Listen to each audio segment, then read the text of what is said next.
अस्सलाम वालेकुम, welcome back to my channel. Eid special recipe में आज हम देखेंगे सांदन की रेसिपी। आज हमने सूजी के सांदन बनाए हैं और दूसरे हम देखेंगे भानोरी की रेसिपी। दोनों ही स्वीट डिशेस है, तो चलिए देखते हैं इसे कैसे बनाते हैं। सबसे पहले हम देखेंगे रवे के सांदन की रेसिपी, जिसे कि सूजी के सांदन भी कहा जाता है। ये एक कोकनी डिश है। कोकन साइड में इसे किसी खास मौके पर बनाया जाता है। अक्सर इस डिश को ईद के मौके पर बनाते हैं। इसे अलग अलग तरीके से बनाया जाता है। आज जो हमने सांदन बनाए हैं वो है रवे के सांदन, सूजी वाले सांदन। अक्सर सांदन को चावल से बनाया जाता है। चावल के भी सांदन कैसे बनाते हैं वो हमने अपलोड किया हुआ है। आज हम सूजी के सांदन बना रहे हैं। इसके लिए हमने सारी तैयारियां कर रखी है, तो चलिए इसे बनाना शुरू करते हैं। रवा लिया है 1 किलो, ये पैकेट वाला ही रवा लिया है हमने। इसमें से थोड़ा सा रवा हम जो सांदन के लिए खोई बनाते हैं उसके लिए इस्तेमाल करेंगे। टोटल रवा 1 किलो लिया है। नारियल का दूध हमने लिया है। मेजरिंग कप से ही मैंने प्रॉपर मेजर करके सारी चीज़ें ली हैं। 5.5 कप नारियल का दूध लिया है और 2 कप भैंस वाला दूध लिया है। जितना ज़रूरत हो इस्तेमाल करेंगे। और शक्कर ली है हमने आधा किलो। इंस्टेंट ईस्ट का इस्तेमाल हम इसमें करने वाले हैं ताकि सांदन जो उसका आटा है वो अच्छे से आ जाए। 2 अंडे लिए हैं और नमक 1 चुटकी इस्तेमाल करेंगे। तो इसके लिए सबसे पहले हम इसके खोए बना लेंगे। एक बर्तन में हम नारियल का दूध डाल देंगे। कुछ लोग पान दूध यानी कि पतला वाला दूध इस्तेमाल करते हैं। हमने गाढ़ा ही दूध लिया है। 3.5 कप प्रॉपर मेजरिंग कप से मेजर करके लिया है। और जो रवा है वो लिया है हमने आधा कप रवा इसमें डालेंगे खोई बनाने के लिए। नमक 1 चुटकी डालेंगे और अब फ्लेम को ऑन कर लेंगे और इसे कंटिन्यू हिलाते हुए पका लेंगे। यहाँ मैंने सारी चीज़ें डिटेल में आपको एक्सप्लेन की है ताकि बिगिनर्स को भी बनाने में आसानी हो। जैसे ये पकना शुरू हो जाएगी, ये गाढ़ी होना शुरू हो जाएगी, जिस तरह से गाढ़ी खीर होती है ना, उसी तरह से मीडियम फ्लेम पर हम इसे अच्छे से सूजी को पकने तक पका लेंगे। तो देखिए कुछ इस तरह से पकाते हुए ये गाढ़ा हो गया है। जब ये इसका रवा पूरी तरह से पक जाए, जिस तरह से चावल को पकाया जाता है बिल्कुल वैसे ही पका लेना है। उसके बाद मैंने फ्लेम को ऑफ कर दिया और ढक कर 10 मिनट के लिए रख दिया था ताकि जो है इसमें गट्ठे न बने। और ये देखिए जो हमारी खोई है बिल्कुल बनकर तैयार है। अब इसे एक बर्तन में निकाल देंगे ताकि ये ठंडी हो जाए। खुले पर आप इसे फैला के रखिए।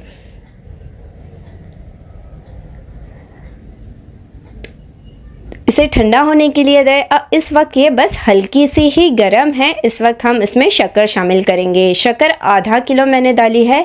आप अपनी मिठास के हिसाब से कम या ज़्यादा कर सकते हैं। कुछ लोग फीके सांदन पसंद करते हैं, कुछ लोग मीठे।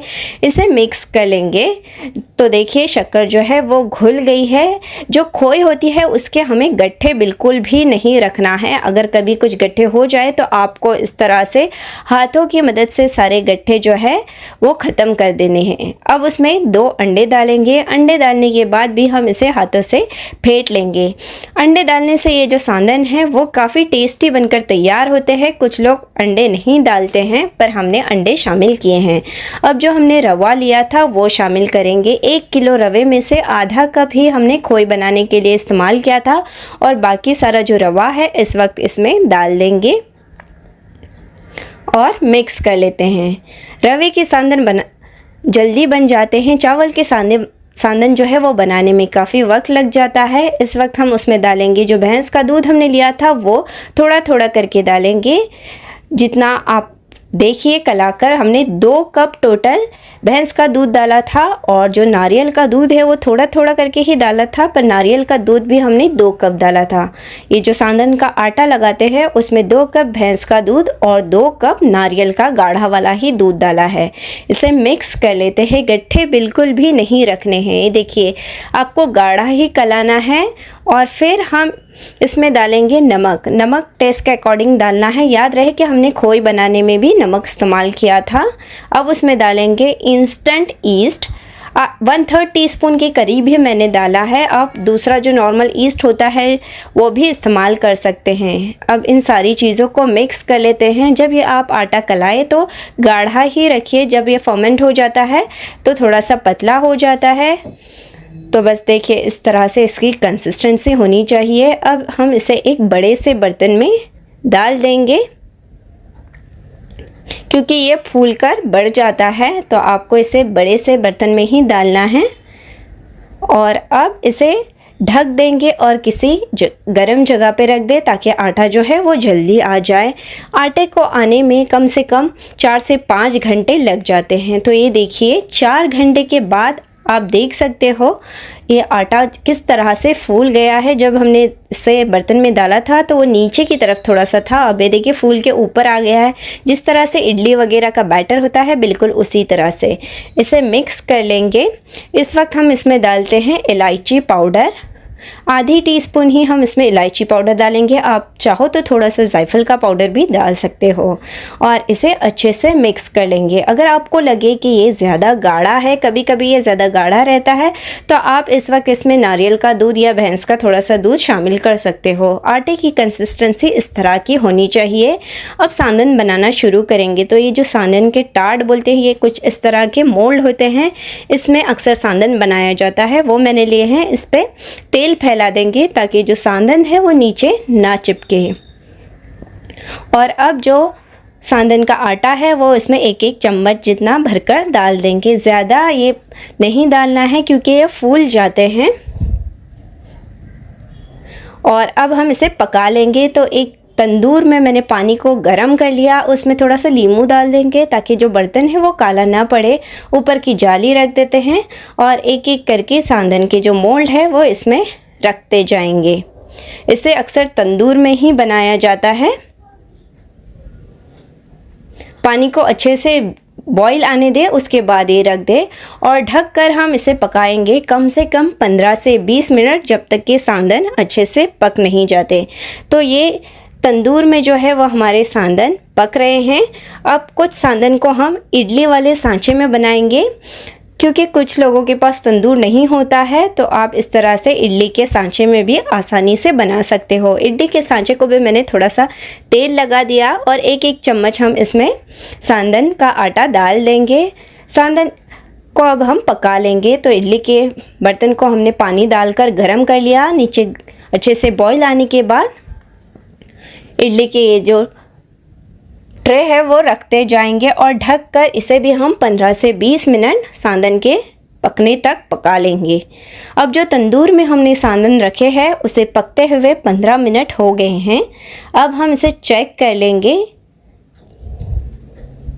तो छुरी की मदद से इस तरह से हम चेक कर लेते हैं, छुरी या टूथपिक से।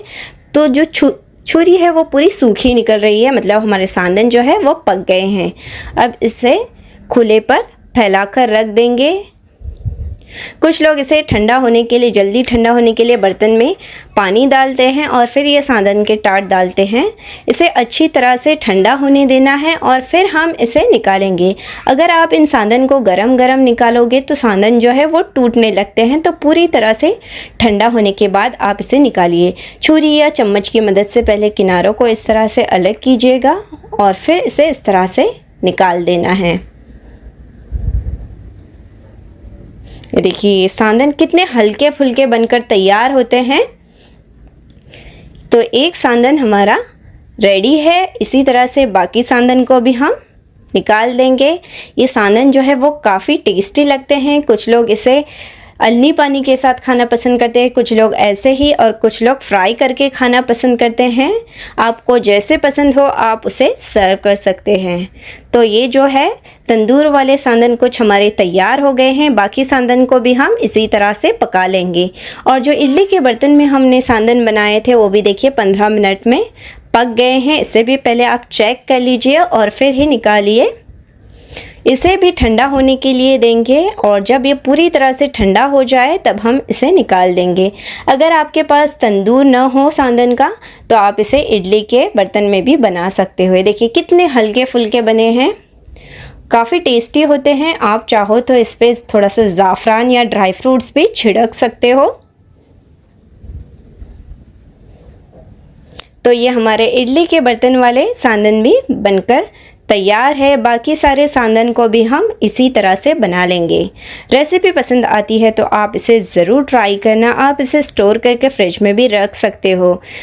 इन सांदन को बनाने के लिए हमने मोटे वाले रवे का इस्तेमाल किया था। मार्केट में 2 टाइप के रवे होते हैं, एक थोड़ा मोटा वाला रवा होता है और दूसरा बारीक वाला रवा होता है। मोटा वाला जो रवा होता है उसमें दूध ज़्यादा जज्ब होता है और बारीक वाला जो रवा होता है उसमें दूध कम जज्ब होता है। अगर आप बारीक रवे से सांदन बना रहे हों तो दूध की क्वांटिटी कम इस्तेमाल कीजिए, इस बात का आपको सांदन बनाते वक्त ख्याल रखना है। नेक्स्ट हम देखेंगे भानोरी की रेसिपी। इसे भी अक्सर ईद के मौके पर बनाया जाता है। भानोरी ये एक कोकनी स्वीट डिश है। कोकण साइड में इस डिश को अलग अलग तरीके से बनाया जाता है। आज जो हमने भानोरी बनाई है वो है रवे की भानोरी, सूजी की भानोरी। डिटेल में रेसिपी बताई है ताकि बिगिनर्स को भी बनाने में आसानी हो। तो चलिए बनाना शुरू कर लेते हैं। यहाँ हमने रवा लिया है, पाव किलो रवे की हम भानोरी बना रहे हैं तो 200 ग्राम रवा मैंने अलग रखा है और 50 ग्राम रवा अलग रखा है। ये 200 ग्राम रवा है, इसे छान कर ले अच्छे से। और ये जो 50 ग्राम रवा हमने अलग से निकाल कर रखा था, इसका इस्तेमाल हम खोई बनाने के लिए करेंगे। टोटल मैंने पाव किलो रवा लिया है। उसी के साथ शक्कर ली है, शक्कर 125 ग्राम ली है। आपको जितना मीठा पसंद हो उस हिसाब से शक्कर कम या ज़्यादा कर सकते हैं। अंडे 2 लिए हैं। इसके अलावा हल्दी पाउडर पाव चम्मच ली है, आधी चम्मच इलायची की पाउडर ली है और थोड़ा सा जायफल का पाउडर लिया है। ये चीज़ें हम बाद में इस्तेमाल करेंगे। उसी के साथ हमने लिए है नारियल का गाढ़ा वाला दूध, पौना कप लिया है मैंने। जितना ज़रूरत हो उतना इस्तेमाल करेंगे। और नारियल का पतला वाला दूध जिसे कि पान दूध कहते हैं वो लिया है मैंने 1.5 कप। मेजरिंग कप से ही हमने सारी चीज़ें जो है वो मेजर करके ली है ताकि हर किसी को बनाने में आसानी हो। पान दूध का इस्तेमाल हम खोई बनाने के लिए करेंगे। नमक ज़रूरत के हिसाब से डालेंगे। ईस्ट लिया है मैंने, इंस्टेंट ईस्ट लिया है जिससे कि है आटा जो है वो जल्दी फूल जाता है। आप चाहो तो दूसरा ईस्ट या बेकरी वाला ईस्ट भी इस्तेमाल कर सकते हो। ज़ाफ़रान लिया है। ये सारी चीज़ें हम बाद में इस्तेमाल करेंगे। पहले हम खोई बना लेते हैं। पान दूध लिया है मैंने 1.5 कप, उसमें डालेंगे रवा 50 ग्राम। मेजरिंग कप से अगर आप मेजर कर लो 1/3 कप के करीब रवा है। और नमक डालेंगे बस थोड़ा सा और इसे मिक्स कर लेते हैं। आप खोई में नमक ज़रूर डालें, इससे जो है ना आपकी भानोरी अच्छी बनेंगी। अब इसे पका लेते हैं। कंटिन्यू चम्मच चलाते रहना है। जिस तरह से खीर में हम चम्मच चलाते हैं ना, खीर वगैरह बनाते हैं, बिल्कुल वैसे ही। ऐसे ही न छोड़े वरना इसमें गट्ठे बनने लग जाते हैं। इसे कंटिन्यू चलाते हुए मैंने पकाया है। अच्छी तरह से इसे गाढ़ा होने दें। कुछ इस तरह से होना चाहिए। अब फ्लेम को बिल्कुल लो करेंगे और लो फ्लेम पर ढककर 3 से 4 मिनट पकाएंगे ताकि ये पूरी तरह से रवा जो है वो पक जाए। तो बिल्कुल लो फ्लेम पर 4 मिनट तक मैंने पका लिया और ये देखिए खोई जो है हमारी बनकर तैयार है। अब इसे ढक कर रखेंगे कम से कम 10 मिनट। अगर आप खुला ही रखोगे तो ऊपर एक लेयर सी बनने लगती है। खोई जो है 10 मिनट तक मैंने इसे ढक कर रखा और ये देखिए तैयार है। अब हम इसे ठंडी होने के लिए रख देंगे। तो जिस बर्तन में आपको आटा लगाना हो उसमें ये सारी खोई डाल दें और इसे फैलाकर हल्का ठंडा होने के लिए रख दें। मुझे खोई जो है वो ज़्यादा गाढ़ी नहीं पसंद है, पतली ही पसंद है, तो मैंने उस हिसाब से ही पान दूध डाला था। अगर आपको गाढ़ी ज़्यादा पसंद हो तो आप पान दूध कम इस्तेमाल कीजिएगा। अब ये ठंडी हो गई है, बस हल्की सी ही गर्म थी तो मैंने इसमें शक्कर डाली है और हल्दी पाउडर, जायफल और इलायची का पाउडर डाला है और इसे शक्कर को घोलने तक मिक्स करेंगे। शक्कर को पिघलने देंगे। अगर आपको हल्दी पाउडर पसंद ना हो तो आप येलो फूड कलर भी इस्तेमाल कर सकते हैं या इसे स्किप भी कर सकते हैं। तो इसे मैंने मिक्स कर लिया। अब उसमें डालेंगे अंडे और अंडे डालकर भी हम इसे अच्छी तरह से जो है वो मिक्स कर लेंगे। इसका आटा आपको जिस तरह से सांदन का आटा लगाते हैं ना वैसे ही लगाना है। अंडे डालकर भी मैंने इसे फेंट लिया है। आपको इस आटे को ना गाढ़ा गाढ़ा ही कलाना है, पतला नहीं कलाना है। तो देखिए मिक्स हो गया है। इस वक्त हम डालेंगे रवा और जो नारियल का गाढ़ा दूध है वो इस वक्त मैं पहले आधा कप ही डाल रही हूँ। अगर ज़रूरत पड़ी तो ही हम दूसरा डालेंगे। आधा कप ही गाढ़ा गाढ़ा ही आपको कलाना है। पतला हो जाएगा तब क्या है, भानोरी जब आप सेकोगे तो फैलने लग जाती है। तो नारियल का दूध डालने के बाद भी हमने इसे मिक्स कर लिया है और अब हम उसमें बाकी चीज़ें डालेंगे। नमक डालेंगे थोड़ा सा, हमने खोए में भी डाला था तो इस वक्त एहतियात से डालें। ज़ाफ़रान थोड़ा सा, इससे क्या है इसका जायका काफ़ी अच्छा आता है। और इस वक्त हम डालेंगे ईस्ट। तो ईस्ट मैंने बस थोड़ा सा ही डाला है, तकरीबन पाव चम्मच से भी कम, और इसे मिक्स कर लेंगे। इंस्टेंट ईस्ट से जो है आटा है ना जल्दी आ जाता है। मैंने इसे बिल्कुल अच्छी तरह से मिक्स कर लिया है। साइड में जो लगा हुआ है उसे भी हम निकाल देते हैं और ढक कर हम रखेंगे इसे फूलने के लिए। तो इंस्टेंट ईस्ट से जो आटा है ना 4 घंटे में आ जाता है। अगर आप बेकिंग पाउडर या बेकरी वाला ईस्ट इस्तेमाल करें तो आप इसे पूरी रात फूलने के लिए रख सकते हो। तो इसे एक तरफ रखा है। और इस भानोरी को जो मैंने बनाने के लिए रवे का इस्तेमाल किया था, ये जो रेडी वाला रवा है ना, मोटा वाला रवा, वो उस हिसाब से ही मैंने अंदाज़ दिया है सारा। अगर बारीक रवा हो तो दूध कम लगेगा। अब देखिए इसे रखे हुए 4 घंटे हो गए हैं और आटा जो है इसका अच्छे से फूल गया है। जिस तरह से इडली का आटा होता है ना, वैसे ही बिल्कुल हल्का होना चाहिए। इस पे अच्छे से बबल्स भी आ गए हैं, देखिए जाली बन गई है। इसे मिक्स कर लेंगे। आटा अच्छी तरह से ही आने देना है, फिर आपको बना लेना है और इसे मिक्स कर लेते हैं। जैसे कि मैंने कहा, अगर आप बेकिंग पाउडर या बेकरी वाला दूसरा ईस्ट इस्तेमाल करते हो तो आप इसे पूरी रात 7 से 8 घंटे कम से कम फूलने के लिए रखिए। तो ये भानोरी का आटा जो है वह हमारा तैयार है। अब हम इसे सेक लेंगे। पैन में हम घी गरम कर लेते हैं। अब घी या तेल में, मैं इसे देसी घी में सेक रही हूँ, इससे जो है काफ़ी टेस्टी बनते हैं। अब इसमें 3 चम्मच बड़े भरकर हम डालेंगे भानोरी का आटा। ये बड़ी साइज़ की हम भानोरी बना रहे हैं और इसे ढक कर रख देंगे। बिल्कुल लो फ्लेम पर हम इसे सेकेंगे। अगर फ्लेम हाई रखोगे तो नीचे से जल जाएगी और अंदर से कच्ची रह जाएगी। एक तरफ से ये सिक गई है, ऊपर वाले हिस्सा जो है वो अच्छे से सूख गया है। इसे पलट लेंगे और पलट कर दूसरी तरफ से भी हम इसे सेक लेंगे। दोनों तरफ से अच्छा कलर आने तक जो है वो हमने सेक लिया है। तो ये हमारी भानोरी सेक गई है। अब हम इसे एक प्लेट में निकाल देंगे। बड़ी साइज़ की थी ये, अब छोटी साइज़ की भानोरी बना लेते हैं। थोड़ा सा घी गरम कर लेते हैं और 1 चम्मच बस भानोरी का आटा इसमें डालेंगे और बिल्कुल फ्लेम को लो करेंगे और लो फ्लेम पर हम ढककर इसे पका लेंगे। एक तरफ से ये सेक जाए तो पलट लेते हैं और पलट कर दूसरी तरफ से भी हम इसे सेक लेंगे। जैसे भी आपको छोटी बड़ी पसंद हो आप उस हिसाब से इसे बना सकते हैं। तो बस इसे भी मैंने पलट कर सेक लिया था। दोनों तरफ से देखिए कलर कितना अच्छा आया है। कुछ लोगों को बड़ी साइज़ की पसंद होती है, कुछ लोगों को छोटी, जैसे भी आपको पसंद हो साइज़ की आप उसे बना ले। अब दूसरी भानोरी भी छोटी साइज़ की मैंने सेकने के लिए रख दी है। एक तरफ से ये सेक गई, पलट लेते हैं। आप चाहो तो जब पलटे ना तो आप इसे खुले पे ही सेक सकते हो। तो देखिए ये भी हमारी जो है वो भानोरी बन गई है। इसे भी हम प्लेट में निकाल देते हैं। उसी पैन में मैंने थोड़ा सा और घी गरम कर लिया और अब हम छोटी छोटी भानोरी इसमें डालेंगे। आप पैन के हिसाब से 3 या 4 सेक सकते हो एक साथ। मैंने छोटी वाली जो है वो 3 एक साथ डाली थी। पैन मेरा थोड़ा छोटा था, बड़ी साइज़ का हो तो 4 से 5 आप बना सकते हो एक साथ। इस तरह से क्या है झटपट से बनकर तैयार हो जाती है। बनाने सेकने में ज़्यादा वक्त नहीं लगता है, ज़्यादा क्वांटिटी में एक साथ बनकर तैयार होती है। तो इसे भी उलटते पलटते हुए मैंने जो है गोल्डन होने तक सेक लिया। अगर आप बड़ी साइज़ की भानोरी बना रहे हो ना तो आप उसे सेकने के बाद 4 पीसेस में कट कर सकते हो, या और भी ज़्यादा हो तो आपको जैसे पीसेस चाहिए वैसे कट करके ले सकते हो। तो देखिए हमारी यहाँ भानोरी सेक गई है, कितना अच्छा कलर आया है। और जो हमने बड़ी साइज़ की बनाई थी उसको मैंने 4 टुकड़ों में काट ली है। और ये कितनी हल्की बनी है और जाली भी देखिए इसमें कितनी परफेक्ट आई है। अंदर से भी ये बहुत ही अच्छे से पक गई है। बिल्कुल डिटेल में मैंने रेसिपी बताई है ताकि हर किसी को बनाने में आसानी हो। और मैं आपको तोड़कर बता देती हूँ अंदर से भी ये कितनी अच्छी बनी है। आप इस भानोरी को ऐसे ही सुबह के नाश्ते में या शाम की चाय के साथ भी खा सकते हो। बहुत ही टेस्टी होती है।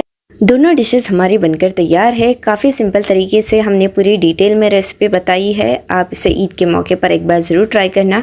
सिर्फ ईद के मौके पर ही नहीं, आप इसे नॉर्मल डेज़ में भी बनाकर खा सकते हो। और ट्राई करने के बाद हमें कमेंट करके एक बार ज़रूर बताना कि आपकी ये डिशेस कैसी बनी थी। इंशाल्लाह फिर मिलेंगे एक नई रेसिपी के साथ। तब तक के लिए इजाज़त चाहती हूँ। Take care. अल्लाह हाफ़िज़।